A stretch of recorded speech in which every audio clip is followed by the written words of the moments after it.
Za poklic novinarja moraš biti predvsem radoveden. Zanimati te mora vse.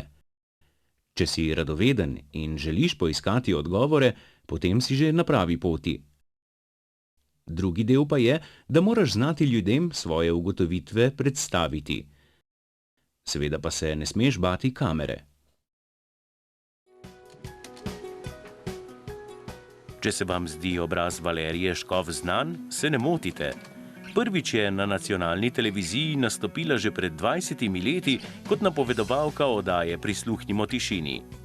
Je tudi napovedovalka spletne televizije www.gluhi.si in prva gluha novinarka v slovenskem medijskem prostoru.